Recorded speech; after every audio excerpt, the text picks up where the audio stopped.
प्रिय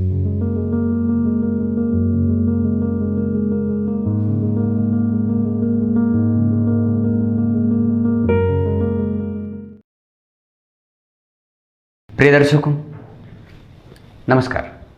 एक बार फिर से उपस्थित हूं आप सबके सामने।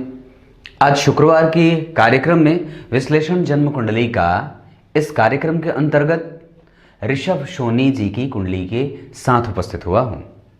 आइए झट से इनका पंचांग पढ़ के बता देता हूं।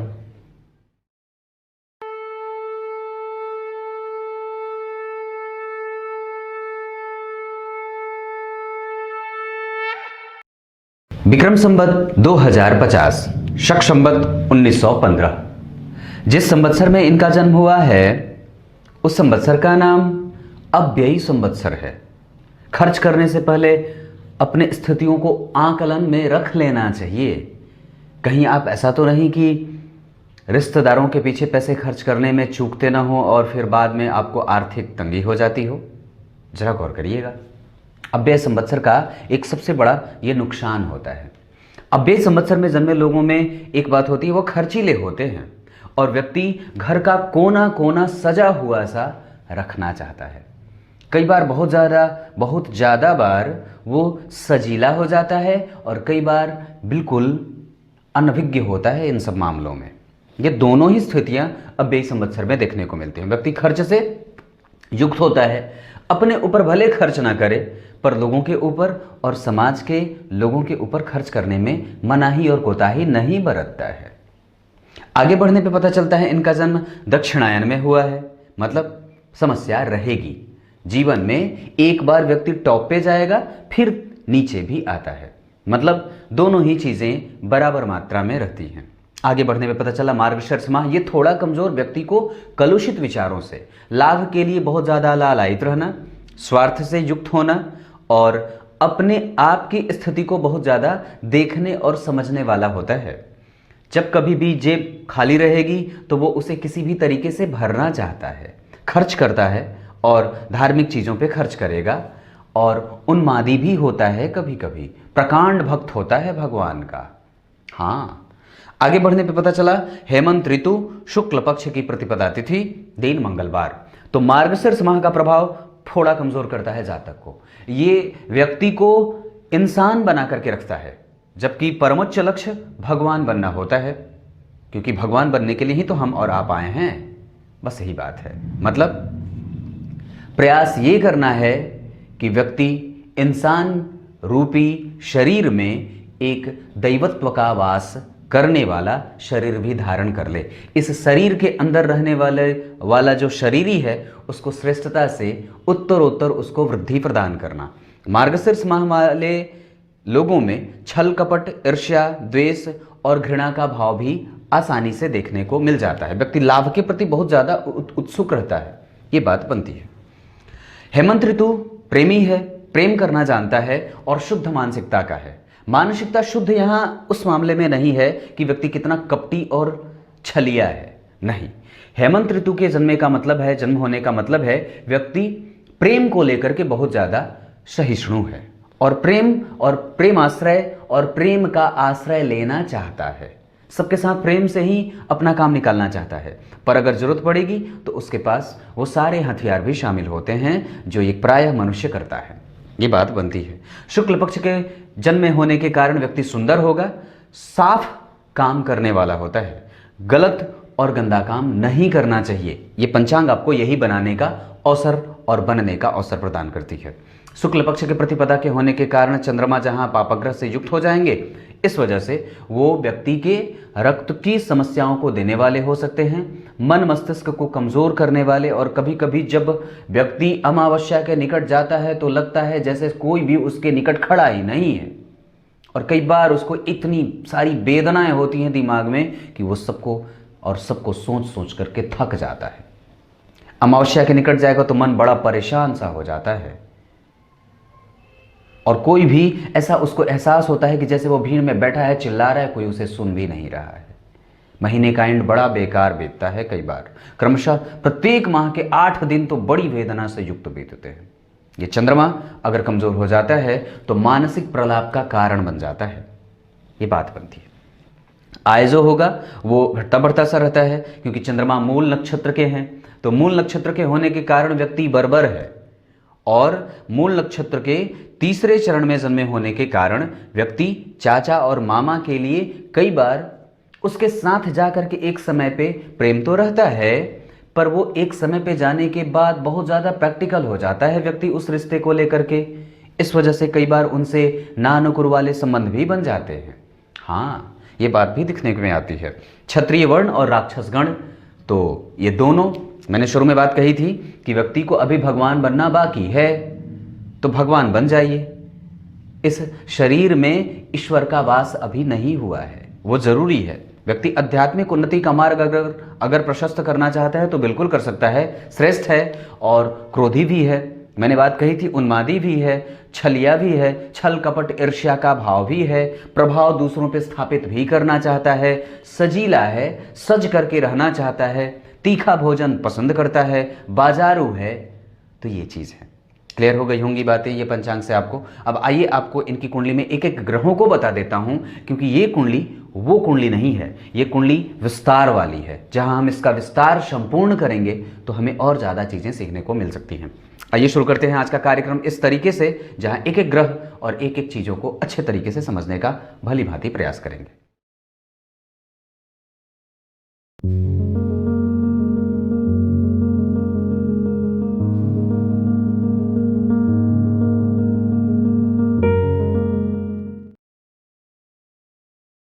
आइए अब आपको इनकी कुंडली में सूर्य के बारे में बता देता हूं। अगर व्यक्ति की कुंडली में सूर्य अच्छा रहा, अच्छे भाव का अधिपति रहा और किसी भी प्रकार के दुष्प्रभावों से प्रेरित नहीं है, तो निस्संदेह व्यक्ति की कुंडली संवर जाती है और अच्छी भी हो जाती है। हाँ, जरा देखिए इनकी कुंडली में सूर्य की स्थिति और अवस्था क्या है।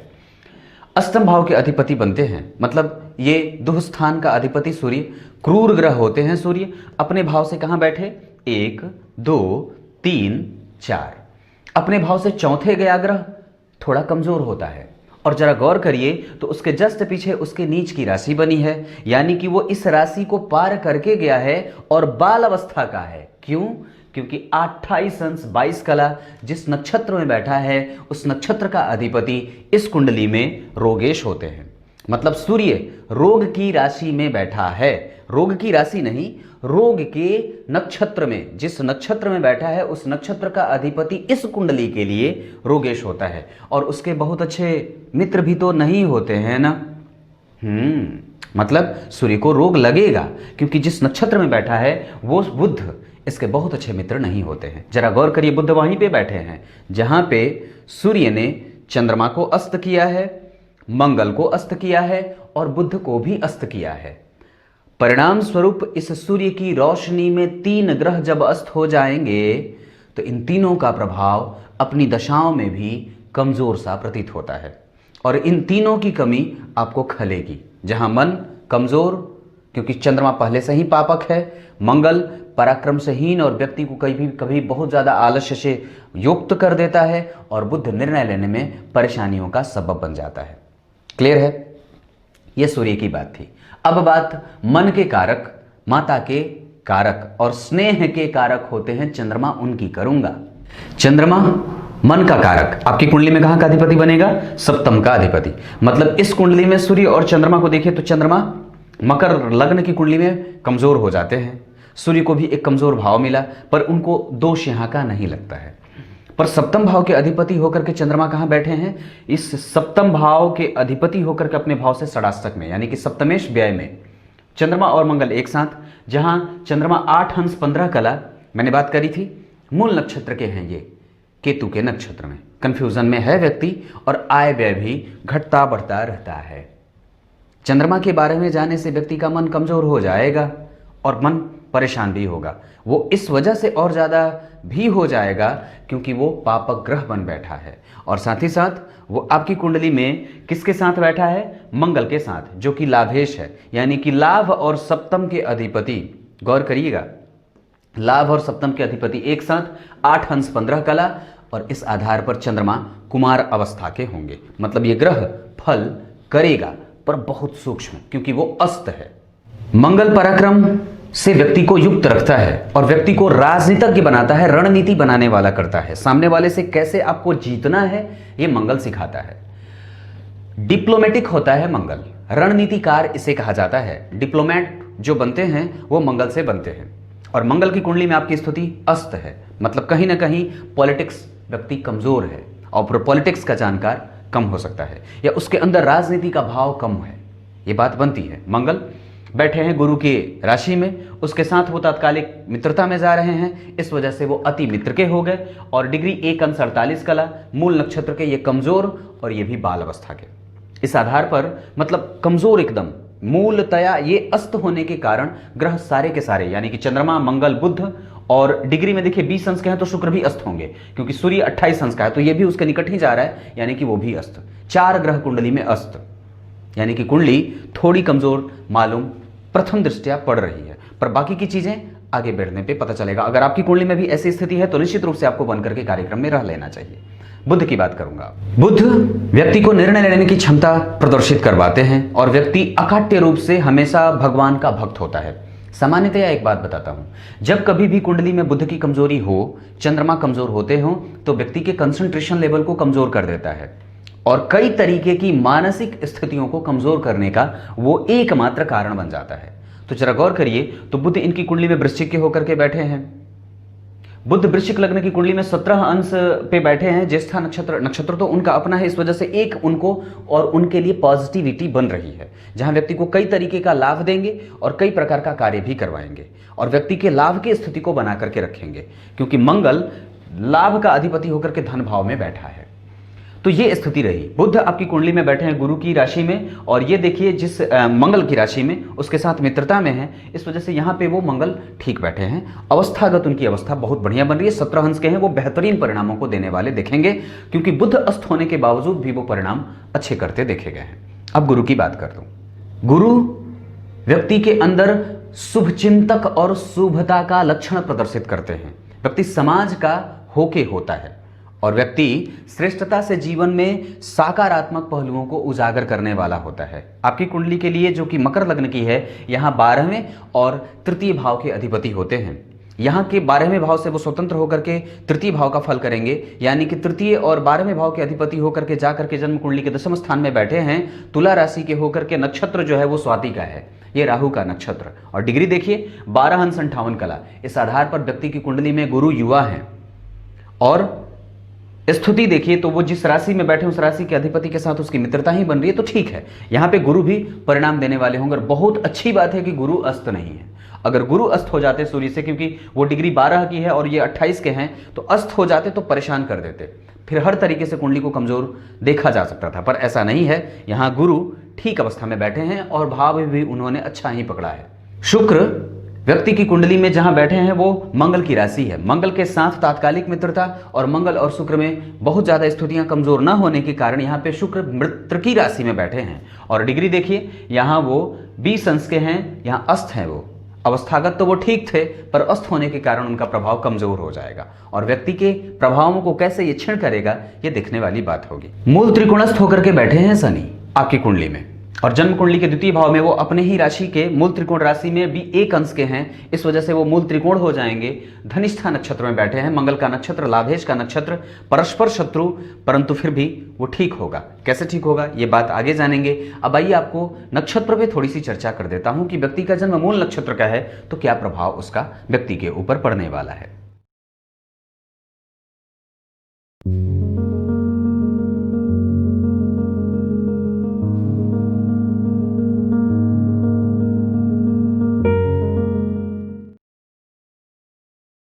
इनकी कुंडली में राहु और केतु नीच के होकर के बैठे हैं, और जरा गौर करिए तो व्यक्ति की कुंडली में राहु और केतु की स्थितियां नीच की, क्योंकि एक राहु यहाँ केतु वृषभ के होकर के बैठे हैं। डिग्री है 9 अंश 13 कला, कृतिका नक्षत्र सूर्य का नक्षत्र होता है, और केतु की स्थिति ये रही राहु अनुराधा नक्षत्र में 9 अंश 13 कला पे। ये कमजोर हैं ग्रह, राहु और केतु दोनों नीच के वृद्ध अवस्था के हैं। अब एक बात इनकी कुंडली में बता दूं तो मूल नक्षत्र का व्यक्ति जन्मा है, राजनीतिज्ञ हो सकता था, पर सूर्य और गुरु की स्थितियां कुंडली में बहुत ज्यादा आवश्यक होंगी।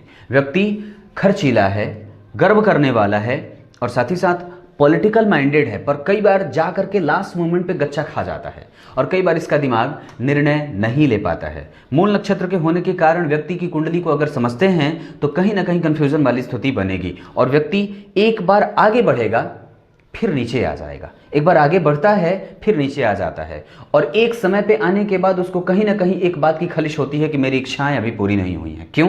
क्योंकि जन्म का वार मंगलवार का है। इस आधार पर व्यक्ति की कुंडली में यह बात बिल्कुल सामान्य तरीके से समझी जा सकती है कि उग्रता, व्यग्रता, चिंता, ये सारी चीजें व्यक्ति के जीवन में लगी रहेंगी और सामान्यतया एक दौर में आने के बाद व्यक्ति को इस चीज का एहसास होगा कि नहीं, मुझे और करना चाहिए था, मैंने नहीं किया है। तो इस चीज से पहले अपने आप को उबारना होगा। अपना पूरा 100% आपने कब दिया था और क्या अभी दे रहे हैं, ये बात देख लीजिएगा, क्योंकि आप कर वो सारी चीजें सकते हैं जो भी आपके दिमाग में है। दरअसल आप कुछ हैं नहीं, इस वजह से सब कुछ कर सकते हैं। आपके पास वो सारी चीजें उपलब्ध हो सकती हैं जो भी आप चाहते हैं। कुटुंब का मालिक, कुटुंब का प्रिय, अपने सभी लोगों को, निकटस्थ लोगों को एक साथ लेकर के चलने की इच्छा, ये सारी चीजें व्यक्ति के दिमाग में आसानी से घर करती हैं। व्यक्ति दान देना चाहता है, मंदिरों का प्रशंसक होता है, पुजारी का भक्त होता है, भगवत भक्त होता है, ये चीजें भी बनती हैं। और एक बात बताऊं तो एक ऐसी स्थितियां कई बार आती हैं जहां व्यक्ति तीव्र धार्मिक होता है और कई बार तीव्र नास्तिक हो जाता है। व्यक्ति अगर जितना ज्यादा हो सके शुद्धता से युक्त जीवन रहने का प्रयास करे, शुद्धता से युक्त जीवन जीने का प्रयास करे और नशाखोरी और किसी भी तरीके के बुरे व्यसनों से अपने आप को मुक्त करे, तो ये लक्ष्मी का मालिक बन सकता है। लक्ष्मी का मालिक तो नहीं बन सकता, पर लक्ष्मी का प्रिय बन सकता है, ये बात बनती है। अब आइए, आपका काम, आप सोनी हैं तो आप स्वर्णकार हैं, इस आधार पर आपकी कुंडली क्या उसको उतना सपोर्ट करती है, इसको जानते हैं सब। अब एक एक करके आपकी कुंडली में एक एक ग्रहों को समझेंगे। बने रहिएगा कार्यक्रम के अंतिम हिस्से तक। आइए अब आपको सीधे मुद्दे पे लेके आता हूं। विषय ये कहता है कि व्यक्ति की कुंडली में सूर्य की स्थिति क्या है। सबसे पहले बता दूं, आपकी कुंडली मकर लग्न की है। यहाँ पे शुक्र अच्छे होंगे, मतलब कारक होंगे, पंचम और सप्तम के अधिपति होने के कारण बुध भी कारक होंगे। उनकी एक राशि बन रही है रोग में और दूसरी स्थिति यहाँ। स्वयं शनि भी कारक होंगे क्योंकि धन और लग्न के अधिपति होते हैं। साथ ही साथ यहाँ पे शुक्र की स्थिति ये ठीक है। मंगल सामान्य होंगे, मंगल सामान्य होंगे क्योंकि एक केंद्र उनको मिला हुआ है और लाभ मिला हुआ है, तो धन की स्थितियां ठीक है। अब आगे मैं सबसे पहले इस कुंडली में जो सबसे पहले एक एक ग्रहों को अगर समझता हूं तो सूर्य अष्टम का अधिपति हुआ, अपने भाव से चौथा जाकर के बैठा है। अपने भाव से चौथे गए ग्रह अपने प्रभावों को कमजोर कर देते हैं। भगवान राम जी की कुंडली में भी सारे ग्रह अपने भाव से चौथे गए थे, वो तो भगवान राम थे, पर आप नहीं हैं। पर हां, निश्चित रूप से अष्टम भाव में सूर्य की राशि पड़ जाने के कारण यहां भी सूर्य महत्वपूर्ण होता है, चंद्रमा भी महत्वपूर्ण होते हैं, कमजोर नहीं होते हैं, पर फिर भी अपने भाव से चौथा बैठा और ये ग्रह चंद्रमा अपने भाव से देखिए छठे गया है, ये भी ठीक नहीं होता है। मतलब ये सूर्य और चंद्रमा की पोजीशनिंग जो है वो भाव के आधार पर कमजोर है। पर बने कैसे हैं? तो उस सूर्य की स्थिति देखिए तो 28 अंश का है और राहु 9 अंश का है। सूर्य बहुत आगे है और ग्रहण के दोष से व्यक्ति मुक्त है। अब जरा इसी स्थिति को मैं आपकी कुंडली में अगर गौर से समझिए तो ये देख कहां रहा है, जन्म कुंडली के वृषभ राशि को, जहां का अधिपति इसके साथ ही बैठा है। मतलब व्यक्ति की इच्छाएं पूरी हो जाएंगी और कोई भी इच्छा क्रमशः खाली नहीं रहेगी। व्यक्ति इच्छा करे, क्योंकि पराक्रम भाव का अधिपति आपकी कुंडली में दशम में गया है। एक स्थिति बताता हूं तो सूर्य ज्येष्ठा का बैठा बुध के नक्षत्र में, और वो बुध आपकी कुंडली का देखिए भाग्येश होता है। उसकी मूल त्रिकोण राशि जन्म कुंडली के भाग्य में बैठी है। रोगेश और भाग्येश होते हैं मूल त्रिकोण राशि। सूर्य जन्म कुंडली के अष्टम भाव के अधिपति संबंध बना रहे हैं भाग्य से, क्योंकि भाग्येश के नक्षत्र में बैठे रोग से भी संबंध बना रहे हैं। रोग भी व्यक्ति को है और रोग से मुक्त नहीं है। इस वजह से स्वास्थ्य का ख्याल रेगुलर, तो कैसी बीमारी, रक्त से संबंधित समस्याएं, क्योंकि चंद्रमा पहले ही बाहर है। मानसिक वृत्तियों का कमजोर होना और व्यक्ति को हड्डी से संबंधित, नेत्र से संबंधित और कई बार व्यक्ति को रक्त से संबंधित समस्याएं भी देखने को मिलेंगी। सूर्य जन्म कुंडली के पंचम भाव पे उसकी दृष्टि है, इस वजह से व्यक्ति यश पाने वाला होगा, अपने समाज में जितने भी लोगों के निकट वो रहता है, सबके साथ संबंध अच्छे बना करके रखने का प्रयास तो व्यक्ति करता है और उसमें सफल भी होगा। आसपास के लोगों में उसकी पहचान भी अच्छी है और धन और धनाढ्य वर्ग में आता भी है। पर एक बात जो कि यहाँ पे समझने वाली है, व्यक्ति दासता से युक्त जीवन जीता है और ये बात बड़ी अजीब है इस कुंडली में। क्यों? क्योंकि यहां गुरु तुला के होकर के बैठे हैं और ये स्थिति व्यक्ति की कुंडली में किसी दूसरे के अंडर में रह करके काम करने वाला बना रहा है। हाँ, क्योंकि वो नक्षत्र देखिए राहु का है। गुरु खुश नहीं है क्योंकि एक तो वो तुला के और ऊपर से अकेले और ऊपर से राहु। साथ ही साथ जरा गौर करिए तो वो किसी अन्य शुभ ग्रह से उसकी कोई संबंधों के बनने की कोई स्थिति नहीं है। उसके जस्ट आगे राहु और 4 ग्रह जन्म कुंडली के एकादशवें भाव में बैठे हैं, जिसमें से शुक्र भी अस्त है, बुध भी अस्त है, मंगल भी अस्त है और चंद्रमा भी अस्त है। 4 ग्रह अस्त, चंद्रमा, मंगल, बुध और शुक्र सबको अस्त किया। इस स्थिति में कि जहां व्यक्ति की कुंडली में सारे ग्रह अस्त हो जाएंगे, अब जरा इस कुंडली को समझते हैं तो जन्म कुंडली में सूर्य लाभ देने वाले हैं, वृश्चिक के होकर के बैठे हैं। जिस राशि में बैठे हैं उस राशि के अधिपति से उनकी निकटता भी है और साथ ही साथ वो जिस राशि में बैठे उस राशि का अधिपति इस कुंडली में महत्वपूर्ण तो नहीं होता है पर सामान्य भी होता है, क्योंकि सुखेश है। वो लाभ का अधिपति अपने भाव से धन के मामले में गया है। विदेश जाकर के व्यक्ति अपने जन्मस्थान से दूर जाकर के और अपने बुध की राशि में बैठे हैं, बुध के नक्षत्र में बैठे हैं सूर्य। व्यक्ति की कुंडली में पिता से और पिता के बाद चाचा से, मामा से, इन लोगों के साथ संबंध भी बनते हैं। पर एक स्थिति में आने के बाद व्यक्ति को वहां से हटने का मन करेगा और ये दशा कब होगी? जब भी बुध आए, जब भी सूर्य आए, जब भी शुक्र आए। ये जब भी इनकी खास करके बुध की दशाओं में ये बात बहुत ज्यादा बनेगी। इस वजह से व्यक्ति को आरंभ से ही ये बात अब आगे हमेशा याद रखना चाहिए। ध्यान से समझिएगा, बहुत बड़ी बात बोल रहा हूं। आगे हमेशा बात याद रखनी चाहिए कि दिमाग में बैलेंस बनाने के पीछे व्यक्ति भागे। अपना बैलेंस बना करके रखिए, क्योंकि यहां का अधिपति मंगल है, वो व्यय में गया है। अगर नहीं बनाया तो व्ययात्मक स्थितियां ज्यादा बनेंगी, क्योंकि चंद्रमा भी अस्त है, वो आपको एक सरीखा धन नहीं देने दे रहा है और आय के लिए किसी दूसरे के ऊपर डिपेंडेंसी भी नहीं होनी चाहिए। ये मकर लग्न की कुंडली है। कुछ दिमाग लगाइए कि आप अकेले हो जाएं, या आप कर सकते हैं, क्योंकि सूर्य एकादशवें भाव में बैठा है बुध के नक्षत्र में। और ऐसी स्थिति में कि बुध के साथ बुध को अस्त, रोगेश अस्त है, प्रतियोगिता अस्त है और भाग्य भी अस्त है। इस वजह से कहीं ना कहीं भाग्य को मनाना होगा। गणेश जी की पूजा निरंतरता से करनी चाहिए, गणेश जी के मंत्रों का जप रेगुलर करना चाहिए। अब एक बात बताता हूं, सूर्य यश भाव को देख रहा है, यहां राहु की भी दृष्टि, बुध की भी दृष्टि है, शुक्र की भी दृष्टि है, सूर्य भी देख रहे हैं। ऐसी स्थिति में व्यक्ति के प्रेम संबंधों में जाने का भाव अगर बन रहा हो तो ठीक होगा। अष्टमेश की दृष्टि पंचम भाव पे पड़ने के कारण कई बार प्रेम व्यक्ति करता तो है पर वो लाभ में नहीं जाता है, और व्यक्ति कई बार ऐसी स्थितियों में जाता है जहां वो विवाह करे और प्रेम करे। पर एक बात बता दूं, यहां पे इस भाव का कारक दशम में आ रहा है।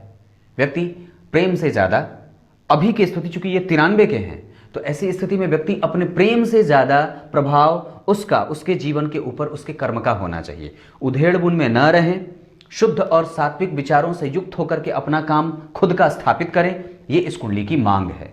और वो समय अब आ भी गया है, चंद्रमा की दशा आने वाली है, आप अपना व्यवसाय खुद का आरंभ कर सकते हैं। ये 2022 में आने वाले हैं। 2022 के 8वें महीने से चंद्रमा में चंद्रमा आएंगे, जहां वो सप्तम भाव के अधिपति हैं। ये व्यवसाय का भाव भी होता है।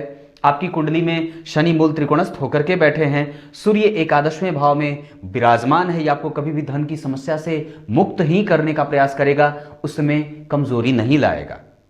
तो ये बात आपको अच्छे तरीके से समझ लेना चाहिए कि अगले 2 सालों में अपनी स्थिति को और ज्यादा मजबूत करके अपने खुद का व्यवसाय करिए। आप करते हैं, स्वर्णकार हैं, आप सोने चांदी का कारोबार करते हैं, उस काम में गुरु भी आपको सहयोग दे रहे हैं, सूर्य भी दे रहा है। क्योंकि जन्म कुंडली के D10 चार्ट में जो 10वें स्थान के अधिपति बनते हैं सूर्य, वो प्रतियोगिता भाव में जाकर के उच्च के हो रहे हैं। अपने पूर्वजों के व्यवसाय को आगे बढ़ाना चाहते हैं तो निस्संदेह कर सकते हैं। अपने पूर्वजों के साथ मिलकर के व्यक्ति अगर आगे बढ़ना चाहता है निस्संदेह कर सकता है। अपने से बड़े लोगों के इस आश्रय से युक्त होकर के व्यक्ति आरंभ अगर करना चाहता है जीवन का, बिल्कुल कर सकता है। पर वो काल अब खत्म होने वाला है, क्योंकि अब ये ग्रह चंद्रमा आ रहा है जो स्वतंत्र मानसिकता से युक्त होकर के आपको अपना खुद का बैलेंस बनाना चाहता है और खुद का कारोबार स्थापित करना चाहता है। ये चंद्रमा शनि से मुक्त है और शनि से युक्त नहीं है। इस वजह से व्यक्ति की कुंडली में जहां चंद्रमा और मंगल एक साथ बैठे हों तो गौर करिए, तो सप्तम के अधिपति, अब चंद्रमा पे मैं आ गया हूं, तो सप्तम के अधिपति और सुख के अधिपति, इनका संबंध जब जन्म कुंडली में 12वें भाव में बनेगा तो व्यक्ति को कभी भी इस बात का हमेशा ख्याल रखना चाहिए कि अपने बैलेंस को बना करके रखें, अपने पैसों के बारे में कभी किसी से कोई चर्चा ना करें और साथ ही साथ किसी को भी कर्ज देने की स्थिति में ना जाएं। पैसे देने के बाद आपके पैसे लौट के नहीं आएंगे और यह स्थिति आपको कर्जदार या ऋणी बना सकती है। क्लियर है? मंगल 12वें गए हैं, सुख का अधिपति 12वें गया और लाभ का अधिपति 12वें। जन्मस्थान से दूर जाने का योग ज्यादा बनता है, क्योंकि लग्न में किसी भी ग्रह का कोई प्रभाव नहीं है। एक तरफ मंगल है, दूसरी तरफ शनि है। ये पाप कर्तृ योग का लगना, मंगल की चौथी दृष्टि से पराक्रम को देखना, जहां मित्र की राशि बनी, एकदम साफ बोल रहा हूं, कंफ्यूजन वाली कोई बात नहीं है। मंगल मित्र की राशि में बैठा, मित्र की राशि को देख रहा है, उस भाव पे गुरु की दृष्टि है जहां शनि खुद धन देने का काम कर रहे हैं। लाभ भाव में गुरु अति विशिष्ट कारक हो गया है।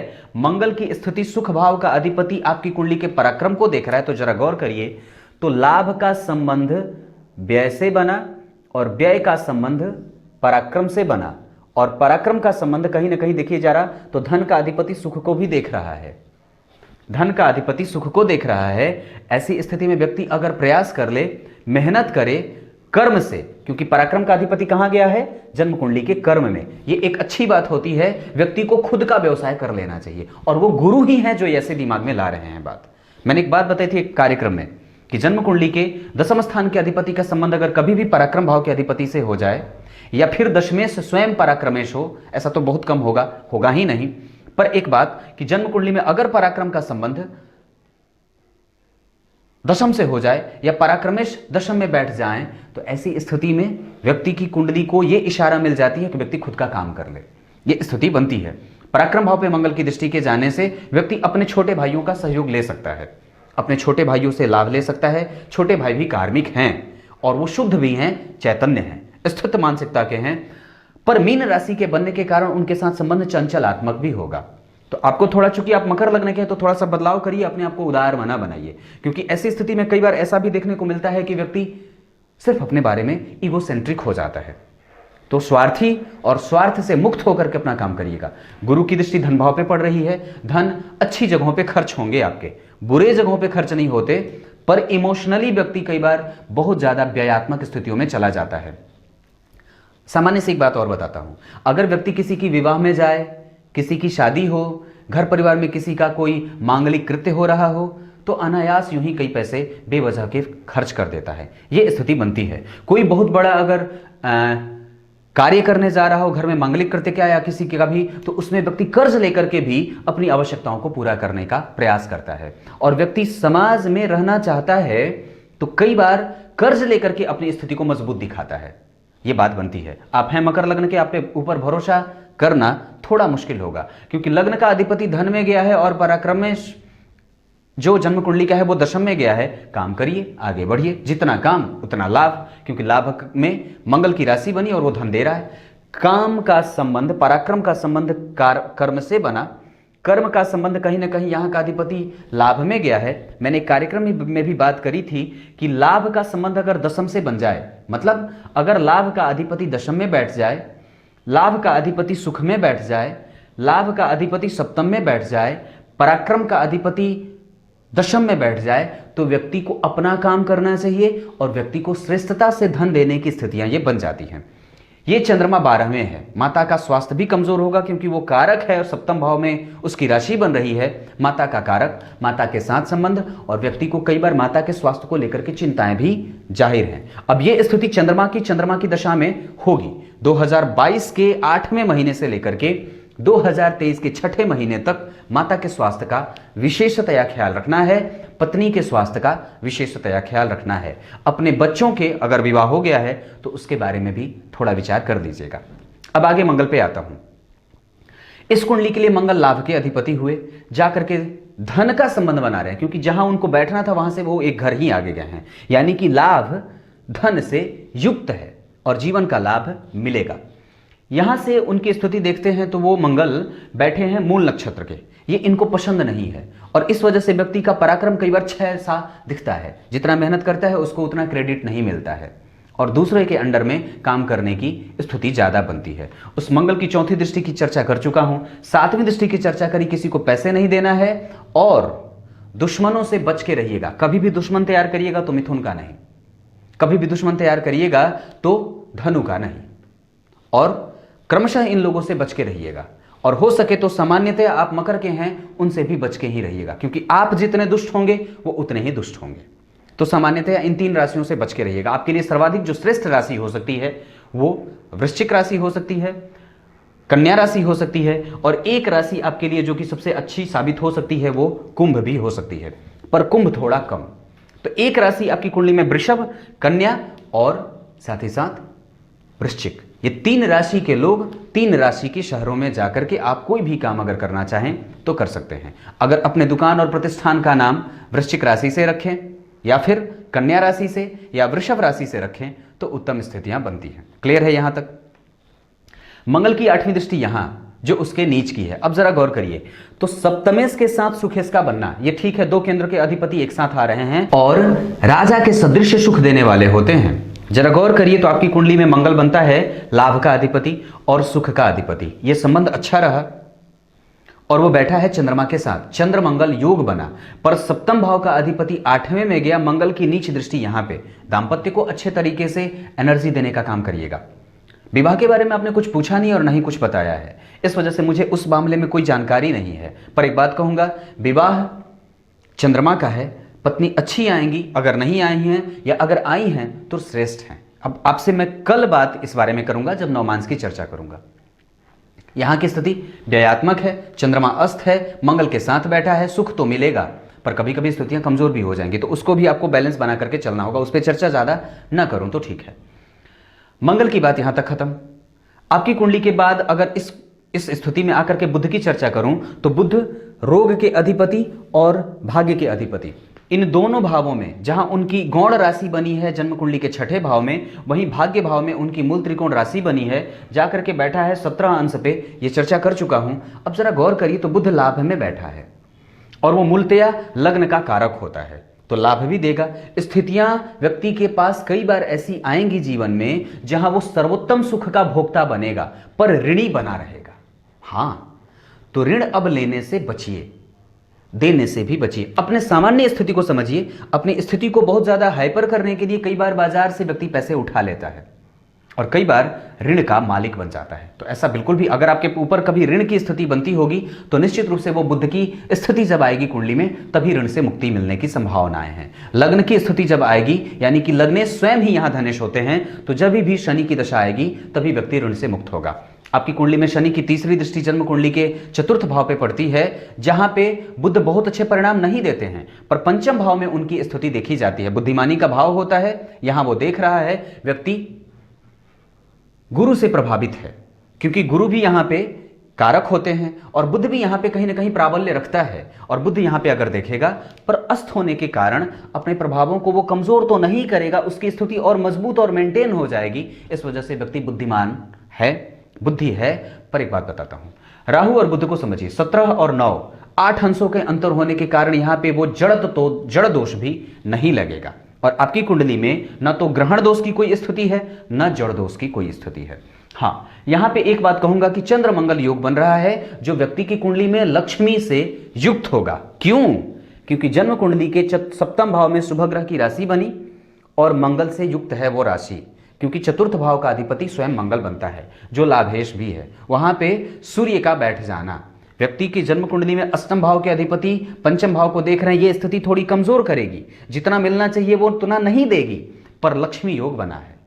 हाँ, क्योंकि उस गुरु की दृष्टि धन पे भी है, उस गुरु की दृष्टि मित्र की राशि से यहां पे भी है चतुर्थ भाव पे, और उस गुरु की नवीं दृष्टि जन्म कुंडली के रोग भाव पे भी है। तो पेट का रोगी भी होगा, वो रोग देगा क्योंकि ये शत्रु का भाव होगा। तो यहां पे गुरु की दो दृष्टियां तो बहुत अच्छी जा रही हैं, ये समान राशि को देखेगा, इस वजह से क्यों उसके वहां पे लाभ होने की संभावना ज्यादा बढ़ जाती है, क्योंकि उस राशि के अधिपति खुद वहां बैठ करके उस भाव को मजबूती दे रहा है। गुरु और शनि का प्रभाव यहां पे व्यक्ति को, जब भी व्यक्ति की कुंडली में गुरु की दशा चले, मंगल की दशा चले, शनि की दशा चले, या जब भी व्यक्ति की कुंडली में बुध की दशा चले, तो व्यक्ति नए भवन, नए वाहन, नया काम, धार्मिक कृत्य, नई पूजा पाठ से सामग्री की स्थितियां वहां पे बनती हैं, जहां पे व्यक्ति खरीद सकता है और व्यक्ति ये सारा काम कर सकता है। क्लियर है? ये बुध की बात थी। अब गुरु की बात करूंगा। बुध एकादशवें में बैठे हैं, आप लाभ प्राप्त कर सकते हैं, पर ऋण लेकर के नहीं, ऋण से बचना होगा, क्योंकि चंद्रमा कमजोर, मंगल की दृष्टि यहां है, ये ठीक नहीं होता है। अब आगे बुध के बाद गुरु की बात करूंगा। इस कुंडली के लिए गुरु बनते हैं 12वें के और यहां के अधिपति। इस भाव से वो स्वतंत्र होकर के पराक्रम का फल करेंगे। पराक्रम का फल, और यहां इस भाव को खाली देखा जा रहा है और मंगल की दृष्टि है।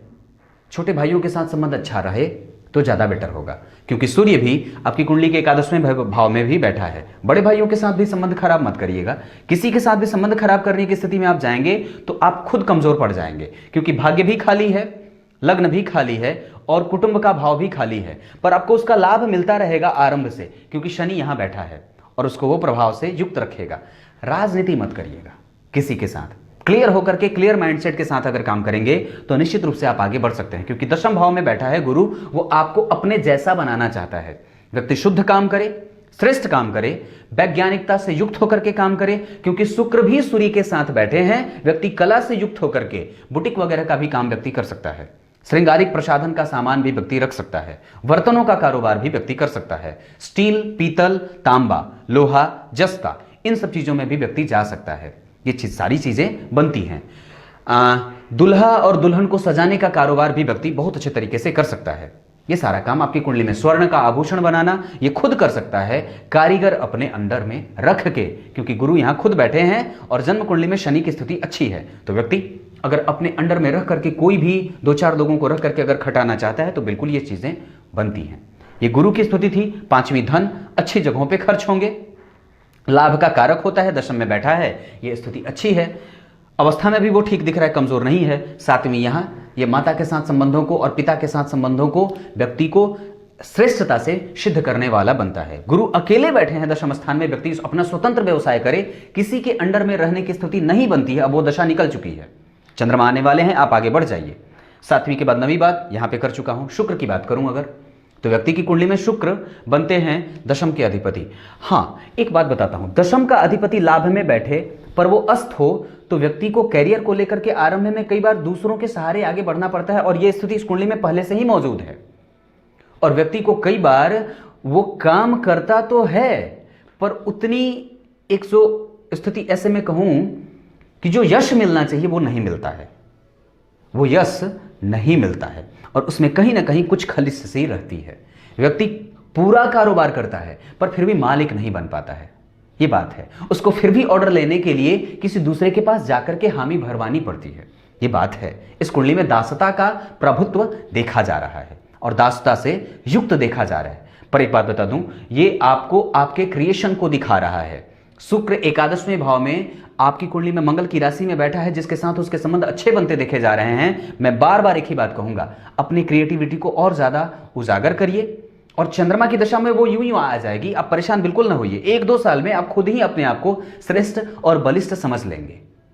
हाँ, ये बात बनती है, क्योंकि जन्म कुंडली के दशमांश चार्ट में चंद्रमा जो है वो भाग्य के अधिपति होते हैं। तो वहां से वो जब भी उसकी दशा आएगी तो आपके कर्म को भी फ्लरिश करेगी, कार्य क्षेत्र को भी प्रभावित करेगी अच्छे तौर पे। और ये सारी चीजें आप जो इच्छा में पूर्ति के लिए सोच रहे हैं, अपने व्यवसाय को लेकर के या कोई भी सिद्ध कार्य करना चाहते हैं, चंद्रमा की दशा अच्छी जाने वाली है। क्लियर है? शुक्र की 7वीं दृष्टि यहां पड़ रही है। संतान उत्पत्ति में यह समस्या ना करे तो ज्यादा बेटर है, क्योंकि यहां पे गुरु का कोई प्रभाव नहीं है और यहां का अधिपति लाभ में बैठा है। लाभ भाव से बैठ करके शुक्र और केतु, सूर्य, राहु, मंगल, सबका प्रभाव यहां पे, मंगल का तो नहीं है क्योंकि यहां पे सूर्य का नक्षत्र बन रहा है केतु का, और सूर्य उसको देख भी रहे हैं, बुध भी देख रहा है, शुक्र भी देख रहे हैं, राहु का भी प्रभाव है, पर वो सारे ग्रह कमजोर और कमजोर सूक्ष्म है, इस वजह से उन सबका प्रभाव कमजोर जाएगा। तो संतानोत्पत्ति के लिए तो यहां पे बात ना करूं, क्योंकि जन्म कुंडली में यहां का अधिपति भी 12वें है, यहां का अधिपति इसको देख रहा है तो संतान का सुख है। पर यहां पे अगर D7 चार्ट देखता हूं तो मंगल बैठा है धनु का होकर के, जिसका अधिपति गुरु आपकी कुंडली में मृत्यु को प्राप्त कर रहा है, नीच का हो रहा है, संतानोत्पत्ति में बाधा संभव है। इस वजह से जब भी संतान का प्रयास करें, गर्भाधान का जब भी प्रयास करें, तो निश्चित रूप से एक उपयुक्त समय को जरूर देख लें। क्लियर है? अब इसके बाद शुक्र के बाद शनि। शुक्र है आपकी कुंडली में लाभ में, वो समस्त आकांक्षाओं की पूर्ति करेंगे, उसकी गारंटी मैं लेता हूं। अस्त होने के बावजूद भी वो ग्रह भाव से अच्छा है और प्रभाव करेगा। शनि अपनी राशि के बैठे, मूल त्रिकोणस्थ होकर के बैठे हैं, क्योंकि डिग्री देखिए एक अंश के हैं, ऐसी अवस्था में वो मूल त्रिकोणस्थ हो जाएंगे। अब डिग्री अच्छी है और भाव भी अच्छा है, धन का अधिपति होकर के धन में बैठा, गुरु का कारक क्षेत्र पे गुरु का प्रभाव है, और इस भाव से गुरु नवम पंचम के संबंध में जा रहे हैं, ये भी ठीक है। यहां पे उस पे दृष्टि, गुरु का संबंध बहुत अच्छा, और ऊपर से यहां पे उस ग्रह को मजबूती से होते देखा जा रहा है। पर एक बात बताता हूं, कटु वचन भाषी बनाता है, और कई बार व्यक्ति सात्विक तत्व से युक्त होकर के बोल देता है, कठोर बोल देता है, तो सामने वाले को लग जाता है बुरा। क्योंकि इस लग्न को चंद्र मंगल बाहर गए तो व्यक्ति के स्वभाव में थोड़ी सी जो विनम्रता है वो थोड़ी कमजोर है, व्यक्ति उतना ही बोलता है जितना बोलना चाहिए, और कई बार व्यक्ति वाचाल हो जाता है, मन में लगातार कई चीजें संशय से युक्त चलती हैं, और रेगुलर जो है वो व्यक्ति कुछ ना कुछ सोच रहा है, उसके दिमाग में एक विचार खत्म नहीं होते हैं कि दूसरा उपस्थित होता है। पूजा करने बैठता है तो उसका दिमाग इतना ज्यादा भटकता है कि मन परेशान होकर के पूजा छोड़ देता है। तो यह स्थिति ना बने तो ज्यादा बेटर है, क्योंकि यह शनि है, और यहां से व्यक्ति के जीवन में दाम्पत्य का भाव भी कभी कभी आरंभ में अच्छा भी हुआ है और तुरंत सट जाता है। व्यक्ति पसंद किसी को तुरंत करता है और तुरंत उससे दूर भी हो जाता है। बातों को सोचना और लगातार एक ही बात को कई घंटे तक सोचना, दूसरे की किसी की बात जो बुरी हो प्रायः उसके बारे में व्यक्ति उसके प्रलाप में फंस जाता है, और कई बार व्यक्ति दूसरों की कही गई बातों को लगातार कई घंटों तक सोचता रहता है। भूलता नहीं है चीज, और बातें भूलती नहीं है, उसके दिमाग से उतरती नहीं है, पर काम का दबाव ऐसा कि व्यक्ति को भूलने पे विवश कर देता है, क्योंकि गुरु व्यक्ति को कार्मिक बनाते हैं। ये बात भी है। तो शनि का प्रभाव यहां, शनि की 7वीं दृष्टि यहां आयु है, आयु का कारक अपने मूल त्रिकोण राशि में बैठा है, मूल त्रिकोणस्थ होकर के आयु का लाभ भी है, और व्यक्ति की कुंडली में लग्न का अधिपति भी तो ठीक है ना, तो आयु का सुख है, संपूर्ण है, और व्यक्ति को सांसारिक सुख सुविधाओं का मालिक यहां शुक्र बनाएगा, वो मैंने बात करी है, और वो ठीक है। उसकी स्थिति कहीं से भी कमजोर नहीं बनती है, क्योंकि वो इस कुंडली में कारक होते हैं और अत्यंत श्रेष्ठ स्थिति में अपने स्थिति को बना करके रखे हैं, क्योंकि वो बैठे हैं जन्म कुंडली के अष्टमेश के साथ। इस वजह से कभी कभी दाम्पत्य को कमजोर करेंगे और पत्नी से कई बार सामान्य व्यवहार रखेंगे। पर एक बात बता दूं, तो ऐसी स्थिति जहां पे शुक्र के लाभ भाव में बैठने से स्थिति मजबूत हो जाती है, वो व्यक्ति को सर्वोत्कृष्ट तरीके से मजबूती को दिखाने वाली हो जाती है। क्लियर है? शुक्र के बाद शनि की भी बात कर चुका हूं। शनि यहां से बैठ करके जन्म कुंडली में 7वें के बाद 8वें 9वें 10वें यहां देख रहे हैं। अब जरा गौर करिए तो आपकी कुंडली में एकादशवें भाव पे शनि, राहु, केतु, मंगल, सूर्य, बुध सबका प्रभाव है, पर इन सब में ज्यादा मजबूत कौन दिख रहा है? तो षडबल में शनि का प्रभाव और मंगल का प्रभाव आपकी कुंडली में ज्यादा है। आगे चल करके अगर खुद का कोई बिल्डिंग वगैरह का कारोबार भी करना चाहते हैं तो ठीक हो सकता है, क्योंकि आप अगर चाहें तो कंस्ट्रक्शन से संबंधित क्षेत्रों में भी जा सकते हैं, पर उसके लिए मंगल का थोड़ा मजबूत होना जरूरी होता है, और वो बाहर है, इस वजह से नहीं कहूंगा। चंद्रमा कमजोर है, इस वजह से ऋण लेन देन का काम ना करें तो ज्यादा बेहतर है। खुद का काम, अपना काम, स्वतंत्र व्यवसाय जरूरी है। अब आपकी कुंडली में कल नवमांस की चर्चा करूंगा, तब तक के लिए इजाजत दीजिए। आपकी कुंडली में मजबूत जो स्थितियां हैं वो बता देता हूं। सबसे पहले और सबसे अच्छी बात, चतुर्थ भाव के अधिपति और सप्तम भाव के अधिपति का एक साथ बैठना यहां पे। उसके बाद सूर्य का लाभ में बैठना, ये ठीक है एक तरीके से, जो जीवन के सर्वोत्तम लाभ को देने वाला होगा। जन्म कुंडली के लग्न के अधिपति और धन भाव के अधिपति मूल त्रिकोणस्थ होकर के बैठे हैं, ये बहुत अच्छी बात है। जन्म कुंडली के पंचम भाव के अधिपति, नवम भाव के अधिपति, और साथ ही साथ जन्म कुंडली के इन दोनों भावों के अधिपति का एक साथ जाकर के पंचम भाव से संबंध बनाना, तो यह बहुत अच्छी बात है। जहां दो त्रिकोणों के अधिपति, दोनों त्रिकोण यानी कि पंचम और नवम, इनके अधिपति एक साथ, पर ये दोनों अस्त हैं, इस वजह से होंगे बहुत ज्यादा सामान्य है। इस वजह से ही व्यक्ति दासता से युक्त जीवन जीता है। कुछ इसी तरीके से आज के कार्यक्रम का समापन करते हैं। तब तक के लिए इजाजत दीजिए। कल इनकी कुंडली में नौमांश और दशमांश को लेकर के आऊंगा। तब तक के लिए बहुत बहुत नमस्कार।